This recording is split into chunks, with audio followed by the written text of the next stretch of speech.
Hello મિત્રો, સ્વાગત છે તમારું રેસિપી વિથ શિવાંગીમાં।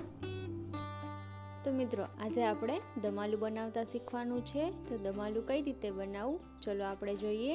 તો સૌથી પહેલાં આપણે બટેકાને બાફી લેવાના છે અને સ્પૂનની મદદથી આપણે તેમાં ઝીણા ઝીણા કાણા કરી દેવાના છે। હવે આપણે મિક્સરના બાઉલમાં 2 ડુંગળી લેવાની છે, 1 લીલું મરચું, થોડું લસણ વધારે નથી લેવાનું અને 5 આપણે કાજુ લેવાના છે અને થોડું પાણી નાખીને બરાબર મિક્સરમાં ગ્રાઇન્ડ કરી લેશું।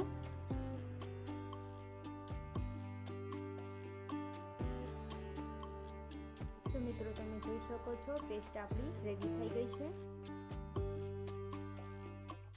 હવે એવી જ રીતે આપણે ટમેટાની પેસ્ટ તૈયાર કરી લેશું।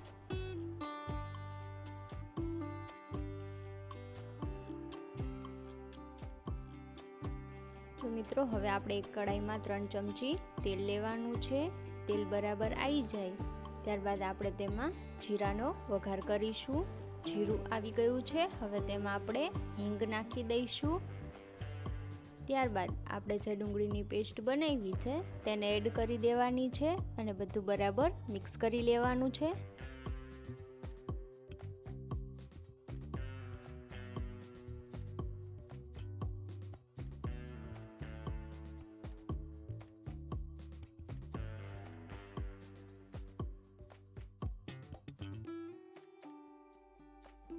હવે ડુંગળી બ્રાઉન કલરની થાય ત્યાં સુધી આપણે તેને ચડવા દેવાની છે। તેમાંથી તેલ છૂટું પડી જશે ત્યારે આપણી ડુંગળી રેડી થઈ જશે।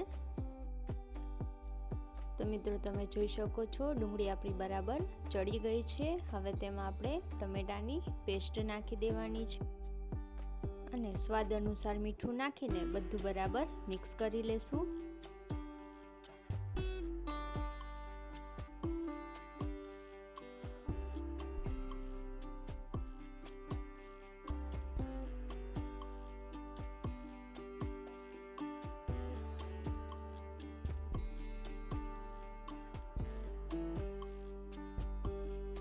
હવે આપણે તેને 10 મિનિટ ચડવા દેવાનું છે।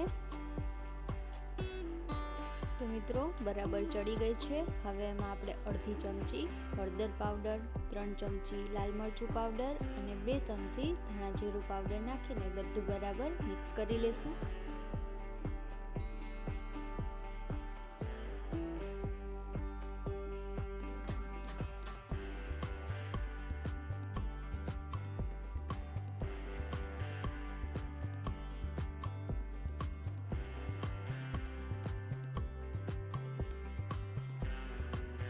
હવે આપણે 5 મિનિટ તેને ચડવા દઈશું જેથી મસાલા બધા પર ચડી જાય। ત્યારબાદ આપણે અંદર થોડું પાણી ઉમેરી દઈશું। તમારે ગ્રેવી જેટલી જાડી રાખવી હોય એટલું એ પ્રમાણે તમે પાણી ઉમેરી શકો છો। હવે 2-3 મિનિટ આપણે તેને ચડવા દઈશું। ત્યારબાદ આપણે તેમાં જે બાફેલા બટેકા છે તેને એડ કરી લેવાના છે અને 5 થી 10 મિનિટ આપણે તેને ઉકળવા દઈશું જેથી ગ્રેવી આપણી જાડી થઈ જાય।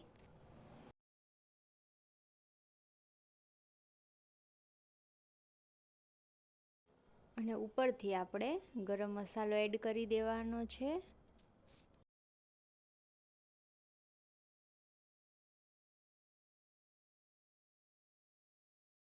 મિત્રો, આપણે એને ધીમા ગેસે જ ધીરે ધીરે ચડવા દેવાનું છે જેથી ગ્રેવી આપણી જાડી થઈ જશે।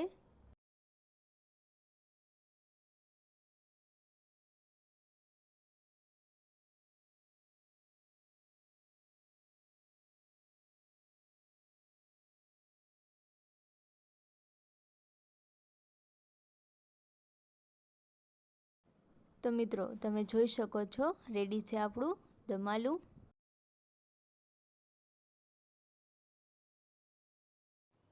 તો મિત્રો, આવા જ નવા રેસિપીના વિડીયો જોવા માટે મારી ચેનલને લાઈક કરો, કોમેન્ટ કરો એન્ડ સબસ્ક્રાઈબ કરો।